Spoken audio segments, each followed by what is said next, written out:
Welcome to my soon-to-be bagong accommodation. Malayo na ako sa inyo mga tropa. Dami namin nga ayusin. So, possible ito yung magiging second shop namin. At dito din magiging second kong accommodation. Titignan natin kung mabubuksan natin yung room. Balikan ko kayo. Nako, kadilim na nga ng daan, kadilim pa ng video. Sige, buksan na nga natin itong pintong ito kung mabubuksan. Kaso sa tingin ko hindi. At mali na naman ang susing ibinigay. Kaya ayun, hindi nagwagi si tropa nyo. Balik sa baba. Kala ko pa naman makakapasok na ako dun sa kwartong magiging new room ko. At sana naman nga ay wala na akong kasama sa loob ng kwarto para malaya akong mag-ingay sa aking kwarto at makapag-vlog-vlog ba.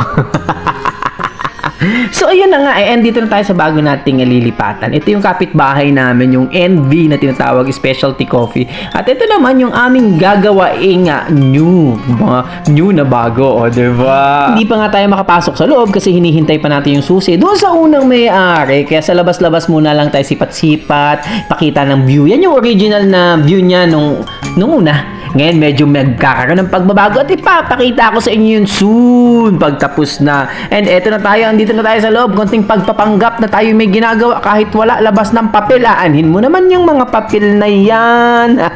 But anyway, yung papel na yan is yung permit about dun sa basurahan na gagamitin kasi dito hindi uso yung mga tapon-tapon kung saan yung mga debris nila or mga truck na nakaabang. Dito hindi, bibigyan ka ng basura na malaking container, doon mo itatapon lahat ng gigibain mo at ng mga kalat na manggagaling sa construction mo. So meron kaming permit from the government at take note, hindi siya ganun kamura mga darling.